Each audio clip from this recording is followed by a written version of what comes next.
Hello friends, welcome to inspire study. Friends, आज की इस क्लास में हम लोग आरआरबी टेक्नीशियन एग्जाम के लिए जो 19 दिसंबर से आपका एग्जाम शुरू होने जा रहा है, इसके लिए हम लोग आज की इस क्लास में हम लोग MCQ plus numerical type question को डिस्कस करेंगे। आज देखिए हम लोग न्यूमेरिकल को कवर करने वाले हैं, जो एग्जाम पॉइंट ऑफ व्यू से काफ़ी ज़्यादा इंपॉर्टेंट है, क्योंकि जो 40 क्वेश्चन आपके साइंस आएंगे इसमें से आपका 5+ आपको न्यूमेरिकल पूछे जाएंगे। और न्यूमेरिकल का ज़्यादा लेवल नहीं रहने वाला है, क्योंकि ओवरऑल जो आपके एग्जाम कंडक्ट हुआ है न्यूमेरिकल आपके बिल्कुल आपके सामान्य स्तर का पूछे जाता है, जो बराबर आपका रिपीट किया गया है। और सिलेबस के अकॉर्डिंग जो आपके इंपोर्टेंट न्यूमेरिकल है इन सभी को आपको सिलेक्ट किया गया है, जो एग्जाम पॉइंट ऑफ व्यू से काफ़ी ज़्यादा इंपॉर्टेंट है। देखिए, अगर न्यूमेरिकल की अगर बात किया जाए तो इस टाइप से आपका न्यूमेरिकल यहाँ पर आपको सिलेक्ट किया गया है, जो एग्जाम के लिए काफ़ी ज़्यादा इंपॉर्टेंट आपका होगा। इस टाइप से आपके सभी न्यूमेरिकल है, और जो ऑलरेडी आपके एएलपी के टेक्नीशियन एग्जाम में आपका पूछा गया है इन सभी का आपको न्यूमेरिकल आपको सिलेक्ट किया गया, जो एग्जाम पॉइंट ऑफ व्यू से काफ़ी ज़्यादा आपका इंपॉर्टेंट है। तो आप ध्यानपूर्वक इन सभी न्यूमेरिकल को भी साथ ही साथ आप सॉल्व करते चलेंगे। इसके पहले हम लोग एमसीक्यू टाइप प्रश्न को जो है सॉल्व करेंगे। तो फ्रेंड्स, आज का पहला क्वेश्चन सबसे पहले हम लोग एमसीक्यू टाइप को कवर कर लेते हैं, जो एग्जाम पॉइंट ऑफ व्यू से काफ़ी ज़्यादा इंपॉर्टेंट है। और इस सेशन से आपको 100% आपको सभी शिफ्ट में एग्जाम में आपको प्रश्न देखने को मिलेगा। तो देखिए, प्रश्न हमारा पहला कहा जा रहा है कि जंतु विज्ञान की किस शाखा का मानव जाति के समाज शास्त्र के अध्ययन से गहरा संबंध है। बताइए आप लोग, राइट आंसर आपका क्या है। जंतु विज्ञान की किस शाखा का मानव जाति के समाज शास्त्र के अध्ययन से गहरा संबंध है। तो फ्रेंड्स, आपका राइट आंसर हो जाएगा, इसे एंथ्रोपोलॉजी कहा जाता है। ऑप्शन नंबर आपका डी करेक्ट है। अगला क्वेश्चन है, निषेचन, विकास, विभाजन और विभिन्नता के अध्ययन को किस नाम से जाना जाता है। देखिए, वैज्ञानिक अध्ययन से रिलेटेड आपके हर एक शिफ्ट में क्वेश्चन आपके पूछे जाते हैं, तो आप इसको ध्यानपूर्वक सारे क्वेश्चंस को आप प्रिपेयर रखेंगे। इसका कंप्लीटली आपको पीडीएफ दिया जाता है वीडियो का डिस्क्रिप्शन बॉक्स में। टेलीग्राम का लिंक डाला गया है, तो फटाफट आप लोग टेलीग्राम को ज्वाइन करिए। टेलीग्राम पर इसका कंप्लीटली आपको रिवीजन पीडीएफ आंसर आपको टिक करके दिया जाएगा, जिससे कि आप प्रॉपर तरीका से रिवीजन कर पाएंगे। अगला प्रश्न कहा जा रहा है कि निषेचन, विकास, विभाजन और विभिन्नता के अध्ययन को किस नाम से जाना जाता है। तो दोस्तों, आपका राइट आंसर हो जाएगा, इसे भ्रूण विज्ञान कहा जाता है। पहला ऑप्शन आपका करेक्ट हो जाएगा। अगला क्वेश्चन है कि पौधों में बीमारियों का अध्ययन वह तरीका जिससे पौधे विरोध करते हैं या संक्रमण से सामना करते हैं कहलाता है। तो दोस्तों, इसे कहा जाता है आपका फाइटोपैथोलॉजी। ध्यान में रखेंगे, ऑप्शन नंबर आपका सी करेक्ट हो जाएगा। पौधों में बीमारियों का अध्ययन वह तरीका जिससे पौधे विरोध करते हैं या संक्रमण से सामना करते हैं कहलाता है। तो इसे कहा जाता है फाइटोपैथोलॉजी। ऑप्शन नंबर आपका सी करेक्ट हो जाएगा। अगला क्वेश्चन कहा जा रहा है कि जीवित जीवों पर मृदा के प्रभाव का अध्ययन मृदा विज्ञान की किस शाखा के अंतर्गत आता है। इंपॉर्टेंट क्वेश्चन है, जो ऑलरेडी आपका पूछा हुआ है। ऑप्शन आपका बी करेक्ट हो जाएगा, इसे कहा जाता है एडोफोलॉजी। ऑप्शन नंबर बी करेक्ट हो जाएगा। डायरेक्ट क्वेश्चन आपके एग्जाम में आता है, मृदा से संबंधित विज्ञान की शाखा को क्या कहा जाता है। तो इसे कहा जाता है एडोफोलॉजी। ऑप्शन नंबर आपका बी करेक्ट है।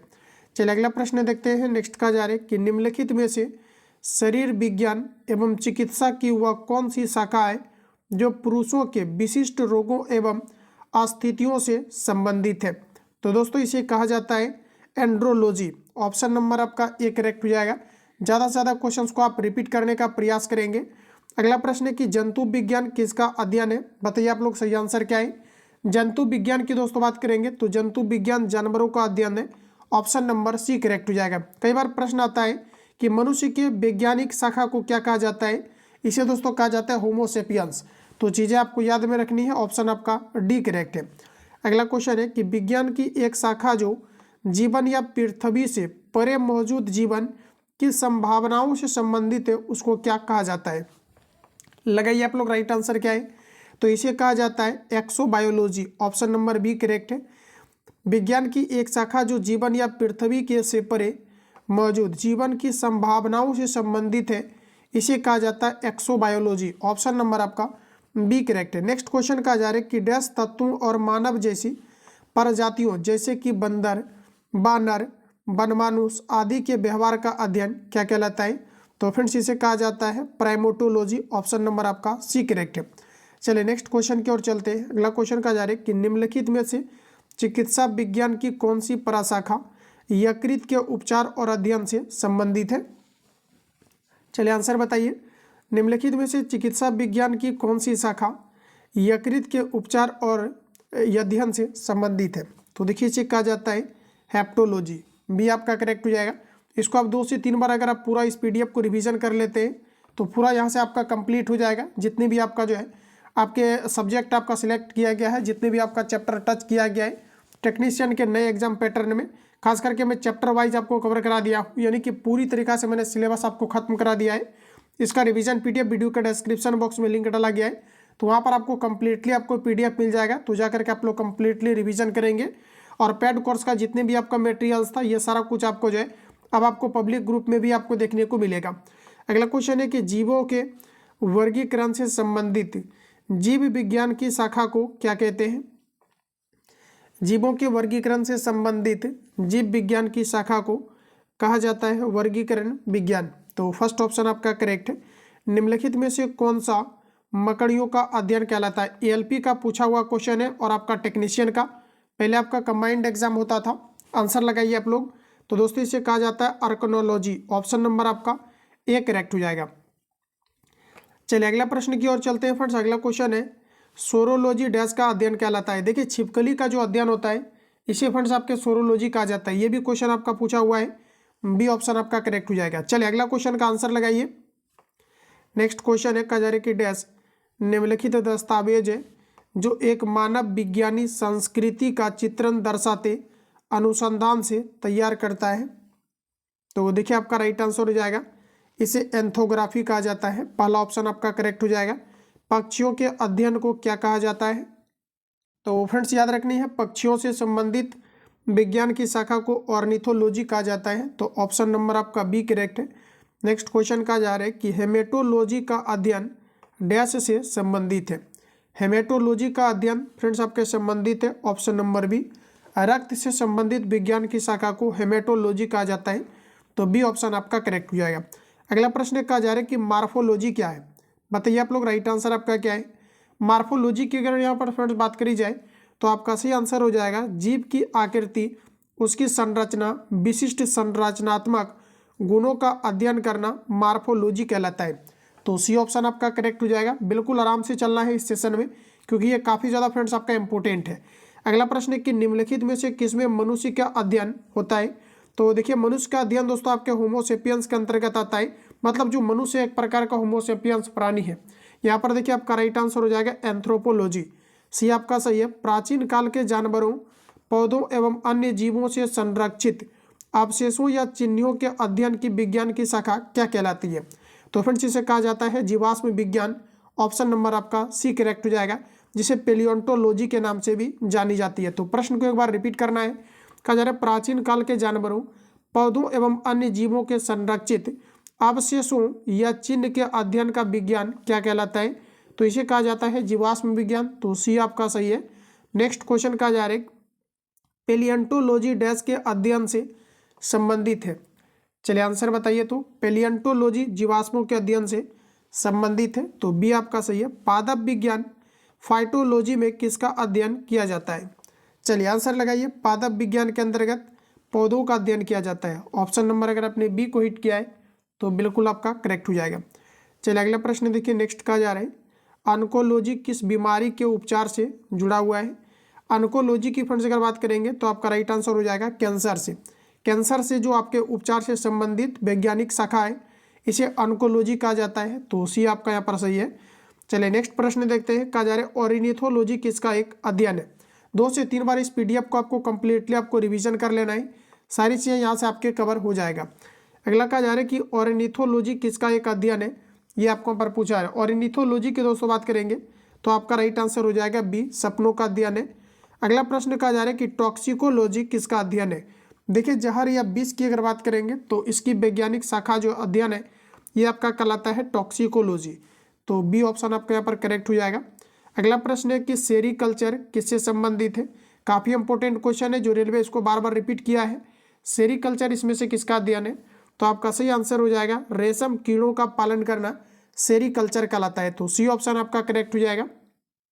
चलिए नेक्स्ट क्वेश्चन की ओर चलते हैं। कहा जा रहा है कि टैक्सोनोमी मूल रूप से डैश से संबंधित है? चलिए टैक्सोनोमी दोस्तों आपका सही आंसर हो जाएगा जैव विविधता से संबंधित है। पहला ऑप्शन आपका यहाँ पर करेक्ट हो जाएगा। ठीक है, टैक्सोनोमी किससे संबंधित है? तो जैव विविधता से संबंधित है। पहला ऑप्शन आपका करेक्ट है। अगला प्रश्न कहा जा रहा है कि कवक विज्ञान क्या है? कवक विज्ञान क्या है? तो कवक विज्ञान कुकुरमुत्ता का अध्ययन है। ऑप्शन नंबर आपका बी करेक्ट हो जाएगा। एग्जाम पॉइंट ऑफ व्यू से इंपॉर्टेंट क्वेश्चन है जो ऑलरेडी आपका रिपीट किया गया है। अगला क्वेश्चन है कि माइकोलॉजी डैश के अध्ययन से संबंधित है। ये भी क्वेश्चन आपका रिपीट किया गया, एग्जाम के लिए काफ़ी ज़्यादा इंपॉर्टेंट है। माइकोलॉजी डैश के अध्ययन से संबंधित है। चलिए, माइकोलॉजी दोस्तों आपका राइट आंसर हो जाएगा कवक विज्ञान से, बी आपका करेक्ट है। अगला प्रश्न है कि जीवाश्मों के अध्ययन को क्या कहा जाता है? बताइए आप लोग, राइट आंसर क्या है? जीवाश्म के अध्ययन को कहा जाता है जीवाश्म विज्ञान, बी सही है। अगला प्रश्न है कि बायोसिस्टमेटिक का उद्देश्य क्या है? चलिए, बायोसिस्टमेटिक का उद्देश्य क्या है? बायोसिस्टमेटिक का उद्देश्य क्या है? तो अध्ययन के सभी क्षेत्रों से विभिन्न मानकों की समग्रता पर उसके विकासवादी इतिहास और उसके फाइकोलॉजी की स्थापना के आधार पर जीवों का वर्गीकरण, ये कहलाता है बायोसिस्टमेटिक्स। तो ऑप्शन नंबर आपका डी करेक्ट हो जाएगा। अगला प्रश्न की बात करेंगे तो विभिन्न प्रकार के उत्तकों के अध्ययन को क्या कहा जाता है? विभिन्न प्रकार के उत्तकों के अध्ययन को कहा जाता है उत्तक विज्ञान। ऑप्शन आपका डी सही है। फूलों के अध्ययन को क्या कहते हैं? इम्पोर्टेंट है, सभी क्वेश्चन आपके इम्पोर्टेंट है। जो हाईलाइटेड क्वेश्चन है, जो रिपीट किया गया, उसको मैं हाईलाइट कर दे रहा हूँ। फूलों के अध्ययन को क्या कहा जाता है? तो फ्रेंड्स इसे कहा जाता है एंथ्रोलॉजी। ऑप्शन बी सही है। चलिए, अगला प्रश्न कहा जा रहा है कीटों के वैज्ञानिक अध्ययन को कहते हैं। कीटों के वैज्ञानिक अध्ययन को कहा जाता है एंटोमोलॉजी। ठीक है, कीटों के वैज्ञानिक अध्ययन को कहा जाता है एंटोमोलॉजी, तो बी आपका यहाँ पर करेक्ट है। अगला प्रश्न है कि जानवरों के उसके पर्यावरण के साथ संबंधों के अध्ययन को क्या कहा जाता है? जानवरों के उसके पर्यावरण के साथ संबंध के अध्ययन को क्या कहा जाता है? तो इसे दोस्तों कहा जाता है इकोलॉजी, डी ऑप्शन आपका करेक्ट है। सूची 1 का सूची 2 से सुमेलित कीजिए और सूचियों के नीचे दिए गए कूट का प्रयोग करते हुए सही उत्तर का चयन करें। चलिए, आइए हम लोग इसको यहाँ पर टच करते हैं। इसका आंसर लगाइए दोस्तों आप लोग, राइट आंसर आपका यहाँ पर क्या है? देखिए फ्रेंड्स, अगर डायरेक्टली हम लोग यहाँ पर देखें तो पहला देखिए यहाँ पर आपको दिया गया है पक्षी। अच्छा, पक्षी विज्ञान की शाखा को क्या कहा जाता है? तो पक्षी विज्ञान की शाखा की दोस्तों अगर बात करेंगे तो इसे आपका कहा जाता है ऑर्निथोलॉजी। तो ये देखिए आपका 3 के साथ चला जाएगा, यानी जो पहला है ये आपका चला जाएगा 3 के साथ। ठीक है, चलिए, तो पहला आपका चला गया 3 के साथ। अब देखिए यहाँ पर आपको नेक्स्ट आपको क्या दिया गया है? दिया गया है वंशागति। ठीक है, पहला आपका 3 के साथ आपका चला गया। अब देखिए आपको दिया गया वंशागति। वंशागति की अगर बात करेंगे तो ये आपका चला जाएगा जेनेटिक्स के साथ। अगला दिया गया है पर्यावरण। पर्यावरण आपका चला जाएगा इकोलॉजी के साथ। और जीवाश्म जो है ये आपका चला जाएगा पेलियो बायोलॉजी के अंतर्गत। ठीक है, पेलियो बायोलॉजी के अंतर्गत चला जाएगा। तो इसका एक स्क्रीनशॉट आप लोग ले लीजिए और नीचे आपको यहाँ पर कूट दिखेगा, तो आप यहाँ पर मिला लेना, जो भी इसका आंसर करेक्ट होगा आप लोग लगा लेना। ठीक है, चलिए अगला क्वेश्चन का जा रहा है कि निम्नलिखित विषयों में से कौन सा विषय जनसंख्या एवं मानव जाति के महत्वपूर्ण आंकड़ों के अध्ययन से संबंधित है? तो देखिए आपका करेक्ट आंसर हो जाएगा, ये आपके जानकी है, ऑप्शन नंबर सी करेक्ट है। विभिन्न संस्कृतियों के वैज्ञानिक विवरण के तुलनात्मक अध्ययन को कहते हैं। तो देखिए आपका राइट आंसर हो जाएगा, इसे कहा जाता है एथनोलॉजी। पहला ऑप्शन आपका करेक्ट है। अगला क्वेश्चन है कि जंतु विज्ञान अध्ययन कहलाता है। जंतु विज्ञान अध्ययन को कहा जाता है जीवित व मृत जानवरों दोनों का। देखिए जो जंतु विज्ञान है, जीवित या मृत जानवरों, इन दोनों का जो अध्ययन कहलाता है ये आपका कहलाता है जंतु विज्ञान, जिसे इंग्लिश में जूलॉजी कहा जाता है। तो आपका सी ऑप्शन सही है। अगला प्रश्न कहा जा रहा है कि जैविक जगत में होने वाले कार्य व गुण पद्धति के अध्ययन के इस ज्ञान को मशीनी जगत में उपयोग करने को क्या कहते हैं? देखिए, जैविक जगत में होने वाले कार्य गुण व पद्धति के अध्ययन के इन ज्ञान को मशीनी जगत में उपयोग करने का जो अभी आपका वर्तमान समय में स्थिति है, इसे क्या कहा जाता है? तो दोस्तों इसे कहा जाता है bionics. Option number A correct हो जाएगा। पेलियो वनस्पति के अंतर्गत अध्ययन करते हैं।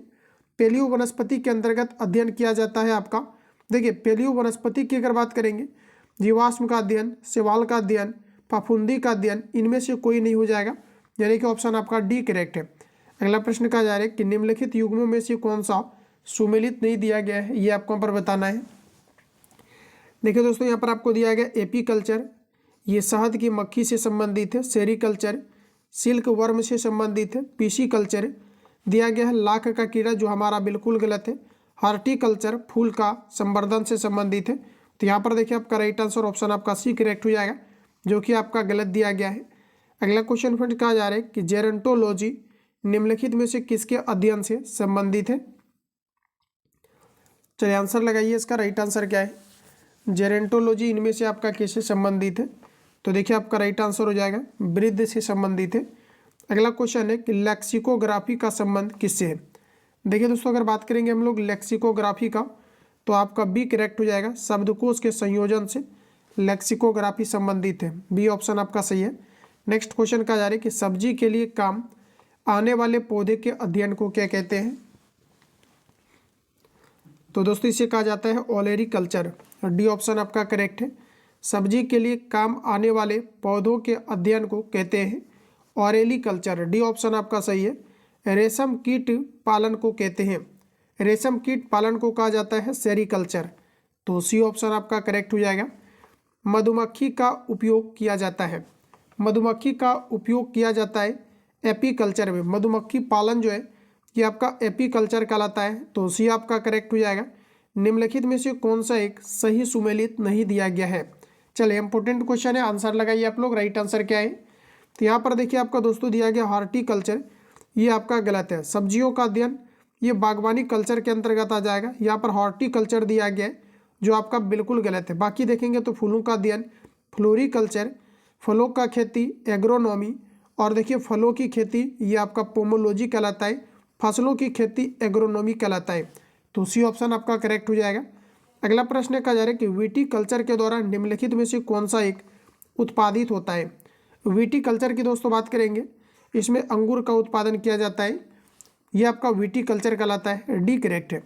अगला क्वेश्चन है कि कीट संवर्धन क्या है, बताइए आप लोग राइट आंसर क्या है। कीट संवर्धन कीटों की वृद्धि करने का जो विज्ञान की शाखा है इसे कीट संवर्धन कहा जाता है। तो फर्स्ट ऑप्शन आपका करेक्ट। अगला प्रश्न में कहा जा रहा है कि वर्मी कल्चर में प्रयुक्त वर्म क्या है। वर्मी कल्चर में प्रयुक्त वर्म क्या है, तो आपका सही आंसर हो जाएगा अर्थवर्म। डी आपका करेक्ट है। निम्नलिखित में से कौन सी जोड़ी सुमेलित है, ये आपको यहाँ पर बतानी है। देखिए बड़ा ही इंपॉर्टेंट क्वेश्चन है। इनमें से सुमेलित की दोस्तों अगर बात करेंगे तो लेक्सिकोग्राफी जो है, शब्दकोश का संकलन जो है, ये आपका कहलाता है लेक्सिकोग्राफी, जो कि बिल्कुल आपका करेक्ट है। बाकी ये सभी ऑप्शन आपका यहाँ पर गलत हो जाएगा। लेक्सिकोग्राफी जो है इसके अंतर्गत किसका अध्ययन करते हैं, तो शब्दकोश का जो संकलन होता है इसे लेक्सिकोग्राफी कहा जाता है। 2 से 3 बार आप रिपीट करेंगे, पहला ऑप्शन आपका करेक्ट है। अगला प्रश्न कहा जा रहा है कि जेनेटिक्स निम्न में से किसका अध्ययन है, ये आपको यहाँ पर बतानी है। जेनेटिक्स देखिए आपका राइट आंसर हो जाएगा आनुवांशिकता और विवरण का अध्ययन जेनेटिक्स कहलाता है। डी करेक्ट है। अगला प्रश्न है कि वृद्धावस्था एवं काल प्रभावन के विषय में ज्ञान प्राप्त करने की विधि को क्या कहते हैं, तो फ्रेंड्स इसे कहा जाता है जेरेंटोलॉजी। बी ऑप्शन आपका करेक्ट है। अगला प्रश्न कहा जा रहा है कि जीर्ण वृद्ध होने की प्रक्रिया के अध्ययन को कहते हैं। वृद्ध होने की प्रक्रिया के अध्ययन को कहा जाता है, आपका करेक्ट आंसर हो जाएगा जेरेंटोलॉजी। अगला प्रश्न कहा जा रहा है कि फिलाटेलिस्ट क्या करता है। चलिए आंसर लगाएंगे। फिलाटेलिस्ट क्या करता है, ये आपको यहाँ पर बताना है। तो देखिए अगर बात करें हम लोग फिलाटेलिस्ट का, ध्यान में रखिएगा, फिलाटेलिस्ट की अगर बात करेंगे तो देखिए डाक टिकट जमा जो करता है इसे फिलाटेलिस्ट कहा जाता है। बी ऑप्शन आपका करेक्ट है। अगला क्वेश्चन कहा जा रहा है कि निम्न में से बेमेल को ज्ञात करिए, बताइए इनमें से कौन सा आपका जो है विषम दिया गया है। तो देखिए आपका राइट आंसर हो जाएगा साइटोलॉजी। ये देखिए आपका जो है पादप विज्ञान की एक शाखा है जिसे साइटोलॉजी कहा जाता है। बाकी ये सभी दोस्तों आपके एक समान है, ये आपका भिन्न है। साइटोलॉजी जो है कोशिका का अध्ययन कहलाता है साइटोलॉजी। तो ऑप्शन नंबर आपका बी करेक्ट हो जाएगा। चलिए अगला प्रश्न कहा जा रहा है कि विज्ञान की वह शाखा जिसके अंतर्गत जीव जंतु व पेड़ पौधों का अध्ययन किया जाता है क्या कहलाता है। विज्ञान की वह शाखा जिसके अंतर्गत जीव जंतु व पेड़ पौधों का अध्ययन किया जाता है, ये आपका कहलाता है जीव विज्ञान। पहला ऑप्शन करेक्ट है। भारतीय पारिस्थितिकी का जनक किसे कहा जाता है, पूछा हुआ क्वेश्चन है, भारतीय पारिस्थितिकी का जनक किसे कहा जाता है। तो फ्रेंड्स ये कहा जाता है रामदेव मिश्रा को। ऑप्शन नंबर आपका सी करेक्ट हो जाएगा। चलिए नेक्स्ट क्वेश्चन देखते हैं। अगला क्वेश्चन कहा जा रहा है कि पेडोलॉजी निम्न वैज्ञानिक अध्ययन से संबंधित है। पेडोलॉजी देखिए आपका संबंधित है आपका मिट्टी का अध्ययन से। ऑप्शन नंबर आपका बी करेक्ट हो जाएगा। अगला प्रश्न है कि अस्थियों का अध्ययन विज्ञान की किस शाखा के अंतर्गत किया जाता है। अस्थि यानी हड्डियों का अध्ययन जो है यह ऑस्टियोलॉजी कहलाता है। ऑप्शन नंबर ए करेक्ट हो जाएगा। ऑस्ट्रियोलॉजी के अंतर्गत हड्डियों का अध्ययन किया जाता है। अगला प्रश्न कहा जा रहा है कि हिस्टोरिया दिया गया है कि प्लांटर्म पुस्तक के लेखक कौन है? तो आपका सही आंसर हो जाएगा, ये आपका लिखा गया है थियोफ्रेट्स के द्वारा। ऑप्शन नंबर आपका बी करेक्ट। अगला क्वेश्चन है सर्पोलॉजी में किसका अध्ययन किया जाता है? इंपॉर्टेंट है। सर्मोलॉजी में किसका अध्ययन किया जाता है? सॉरी, अगला प्रश्न हमारा देखिए दिया गया है कि सर्पोलॉजी, ध्यान में रखेंगे, सर्पोलॉजी के अंतर्गत अध्ययन किया जाता है बीज का, पहला ऑप्शन करेक्ट है। पेडोलॉजी में अध्ययन किया जाता है मिट्टी का।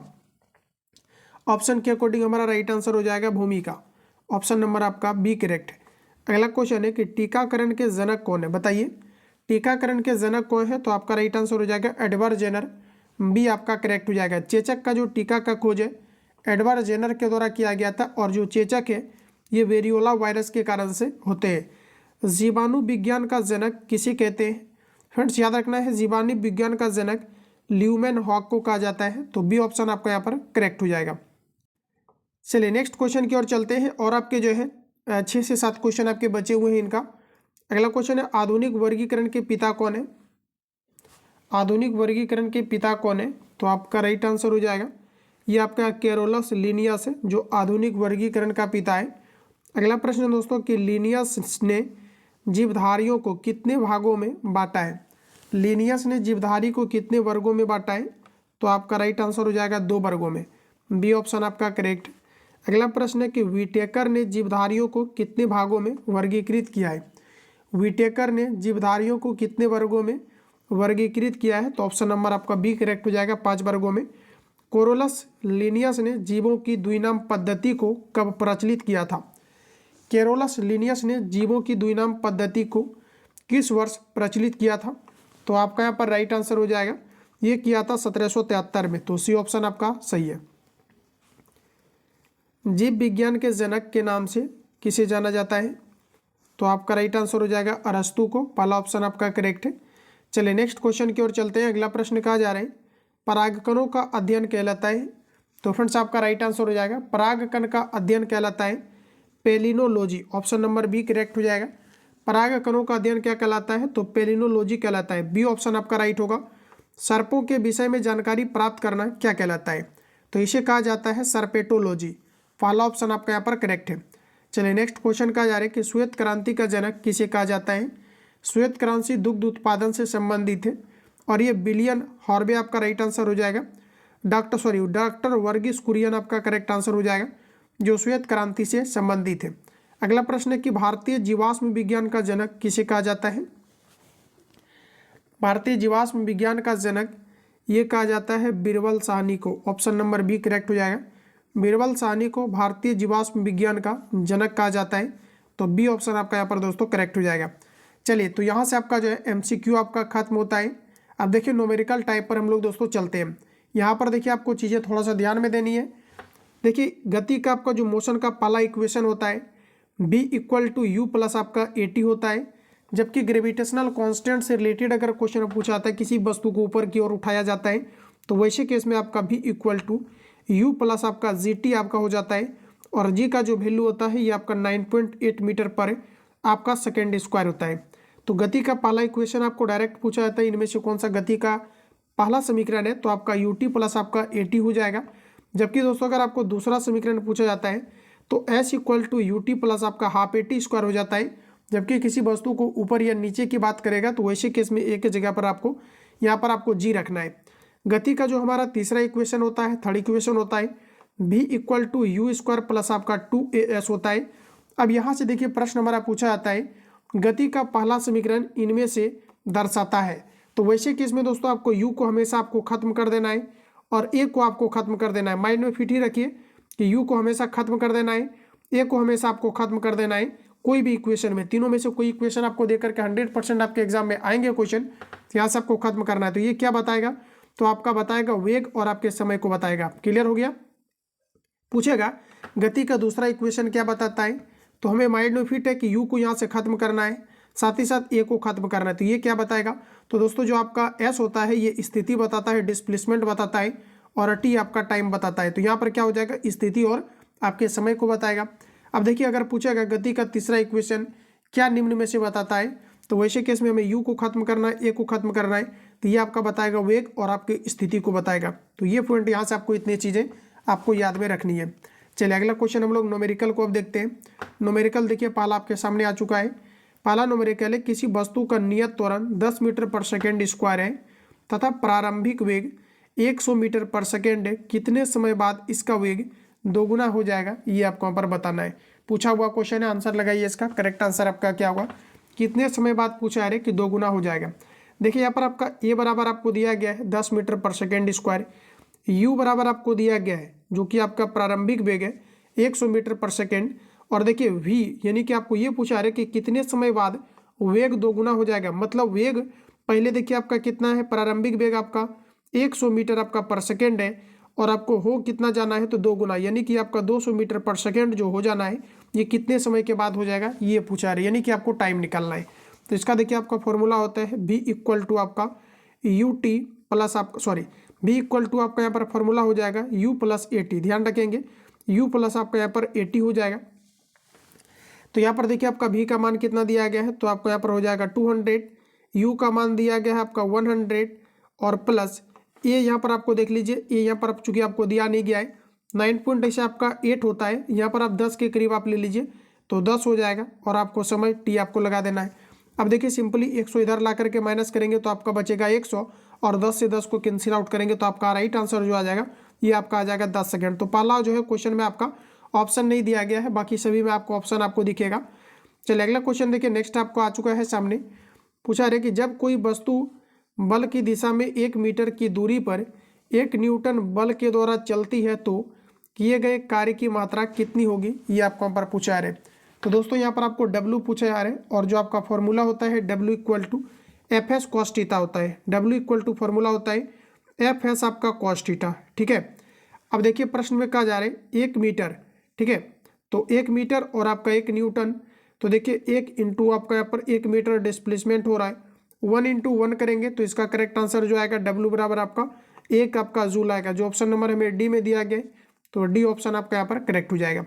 चलिए अगला क्वेश्चन देखते हैं। अगला क्वेश्चन कुछ इस प्रकार से हमारा दिया गया है, सॉल्व करिए पहले आप सभी लोग। न्यूमेरिकल आपको सभी सॉल्व करते हुए चलना है। देखिए 10 किलोग्राम वजन वाले सूटकेस को उठाकर एक प्लेटफॉर्म पर खड़े यात्री द्वारा किया गया कार्य क्या होगा। फिजिक्स के अकॉर्डिंग जब तक किसी वस्तु में डिस्प्लेसमेंट ना हो, विस्थापन ना हो, तो कार्य आपका शून्य होता है। कोई भी व्यक्ति अगर सामान को उठा करके ऊपर अगर अपने सर पर रखता है तो इसके द्वारा बनाया गया कोण जो होता है ये आपका 90 डिग्री होता है और हमारा फॉर्मूला होता है W इक्वल टू आपका एफ एस कॉस थीटा।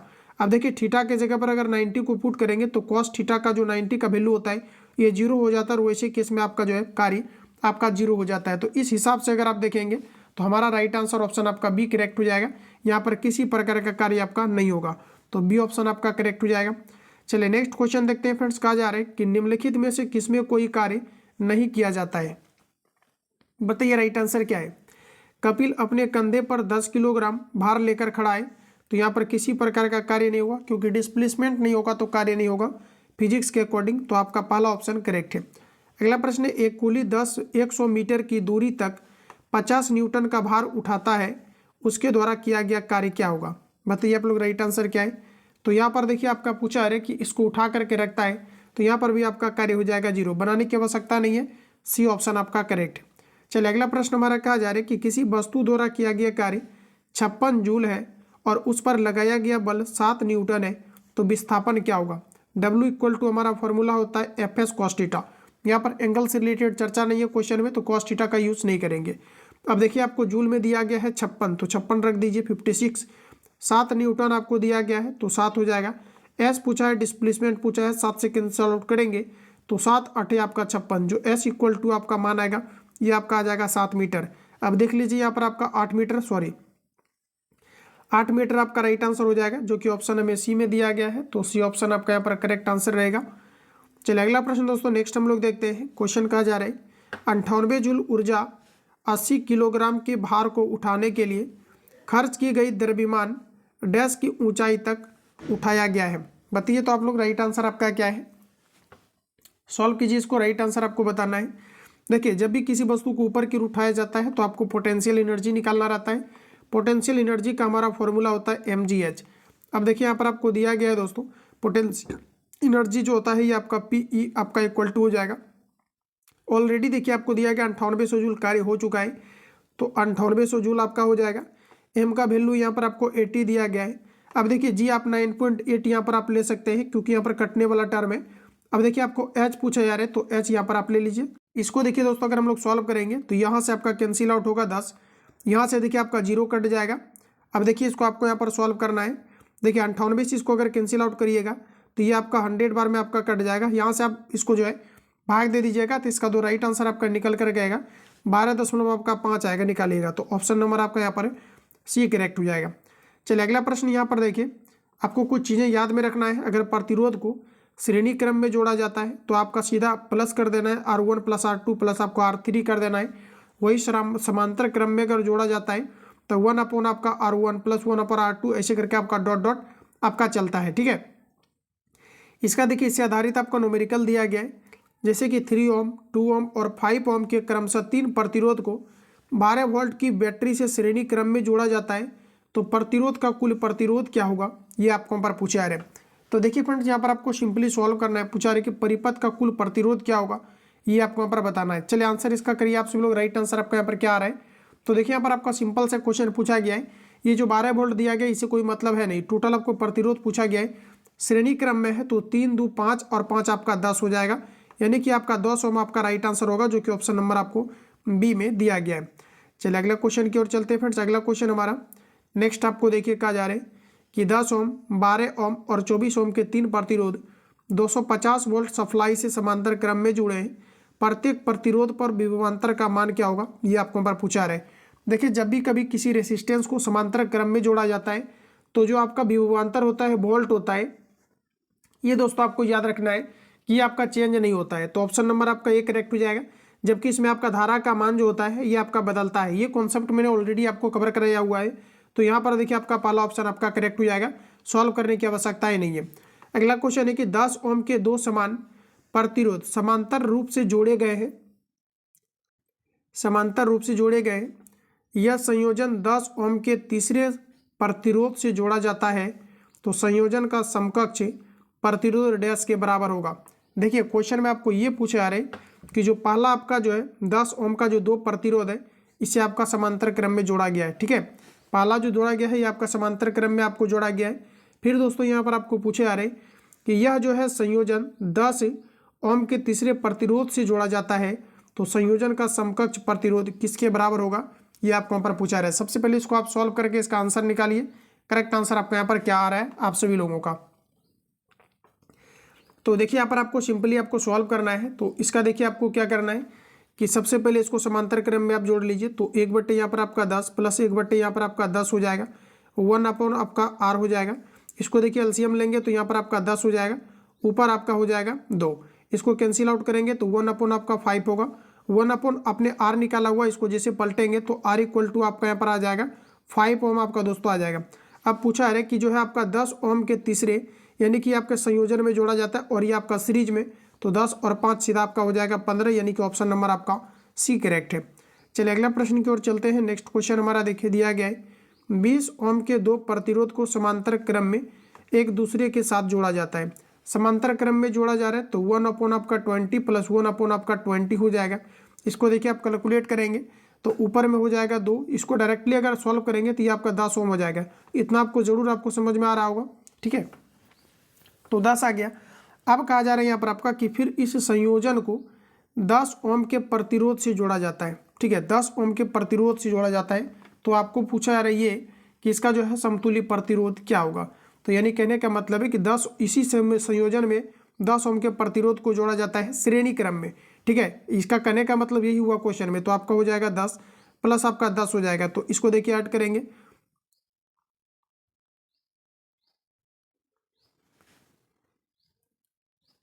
चलिए बिल्कुल ठीक है। तो यहाँ पर आपका देखिए 10 इसका निकल चुका है।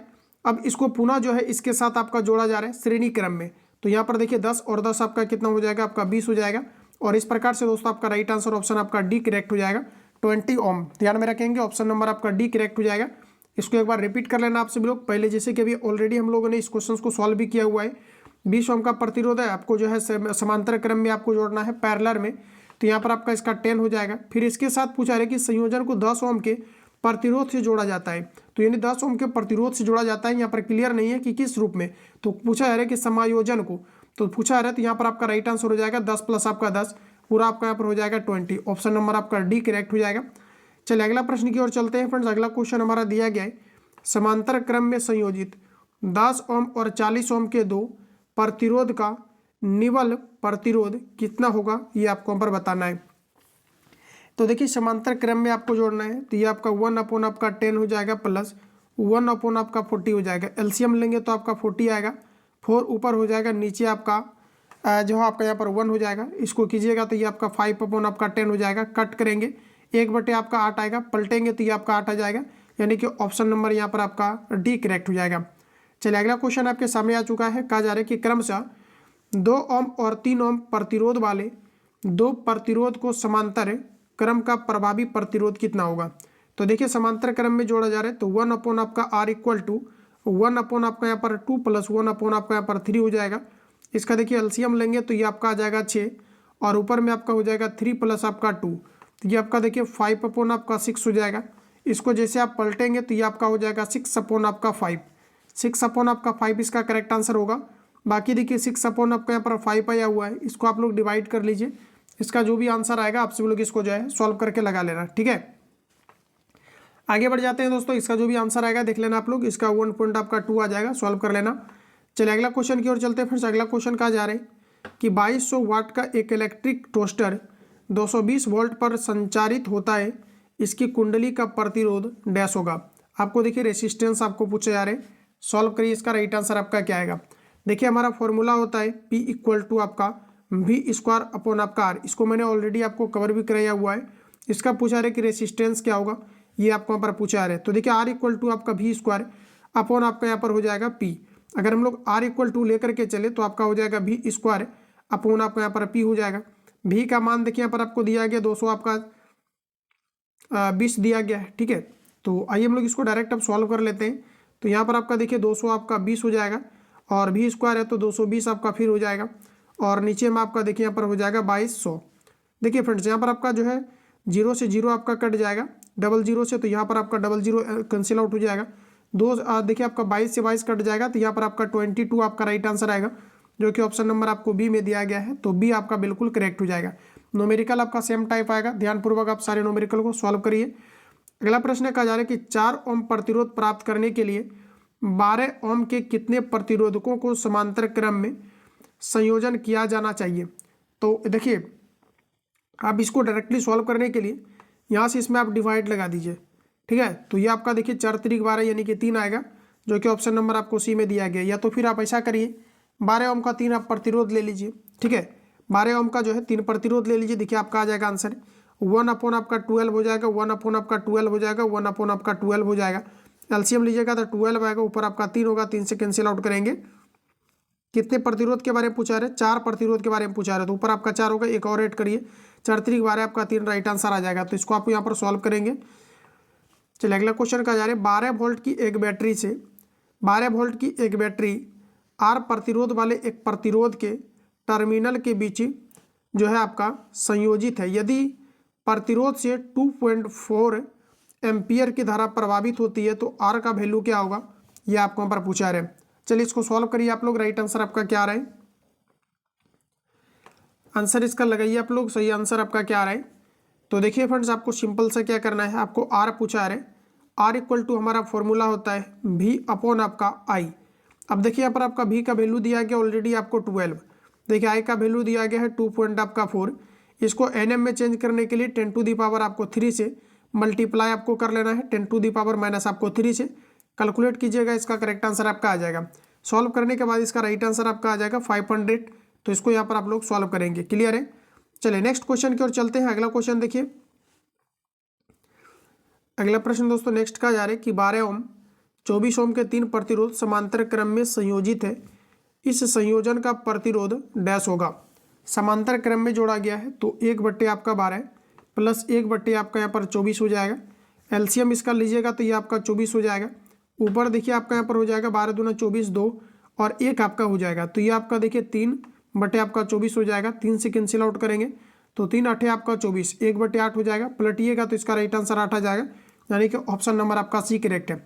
रेसिस्टेंस जो आपका है ये आपका इलेक्ट्रिसिटी के अंतर्गत आता है, जहाँ से काफ़ी ज़्यादा क्वेश्चन आपके एग्जाम में पूछे जाते हैं। तो इलेक्ट्रिसिटी के कारण से जो है इस चैप्टर से जितना भी आपका सिलेक्टिव क्वेश्चन था इसको मैं इस जो है क्लास में आपको कवर करा रहा हूँ। अगला प्रश्न का जा रहा है कि 5 ओम के 3 प्रतिरोध श्रेणी क्रम में संयोजित है और प्रतिरोधकों के इस श्रेणी क्रम संयोजन के 2 सिरों के बीच 10 वोल्ट की एक बैटरी से जुड़ी हुई है। बैटरी में कर्षित पूछा रहे कि धारा क्या होगा। देखिए 5 ओम के जो है 3 प्रतिरोध है, ठीक है, और श्रेणी क्रम में है तो 5 तरीका आपका 15, यानी कि R इक्वल टू आपका कितना आ जाएगा 15। अब देखिए V इक्वल टू आपको दिया गया है 10 वोल्ट, तो आपको I बराबर आपको निकालना है वाट। फॉर्मूला होता है हमारा V इक्वल टू आपका IR। V का वैल्यू देखिए यहाँ पर आपको दिया गया है 10। अब देखिए यहाँ पर आपको I दोस्तों दिया गया है क्या, नहीं, I हमें निकालना है। R आपको दिया गया, R कितना आया हुआ है हमारा 15, डिवाइड करेंगे तो ये आपका 10/15 आ जाएगा। यहाँ से इसको अगर हटाएंगे तो ये आपका आ जाएगा नीचे। अब इसको सिंपली आपको सॉल्व कर लेना है। इसको देखिए सॉल्व कर लीजिएगा आप लोग, जो भी आंसर आएगा आपको सिंपली लगा लेना है। इसका देखिए करेक्ट आंसर जो आपका फाइनली निकल के आएगा ये आपका 0.67 आ जाता है। तो ऑप्शन नंबर अगर आपने यहाँ पर ए को हिट किया है तो बिल्कुल आपका करेक्ट हो जाएगा। तो कंप्लीटली इसको आपको डिवाइड कर लेना है। चलिए नेक्स्ट क्वेश्चन देखते हैं। तो फ्रेंड्स न्यूमेरिकल का जो भी क्वेश्चन था ये कंप्लीटली यहाँ पर आपका खत्म होता है। जो भी आपका सिलेक्टिव इसका न्यूमेरिकल था, कुछ और भी आपकी चीज़ें बची हुई है जिसको नेक्स्ट क्लास में हम लोग कवर करेंगे। मिलते हैं नेक्स्ट क्लास में। चैनल पर जो लोग पहली बार विजिट किया है चैनल को सब्सक्राइब करके बेल आइकन को प्रेस कर लेना, क्योंकि नेक्स्ट क्लास का आपको नोटिफिकेशन टाइम टू टाइम मिले, जिससे कि आप बेहतर इंप्रूवमेंट कर पाएँ साइंस में खास करके देखा जाए, क्योंकि वेटेज काफ़ी ज़्यादा है। तो मिलते हैं हम लोग नेक्स्ट क्लास में, तब तक के लिए जय हिंद, बेस्ट ऑफ लक।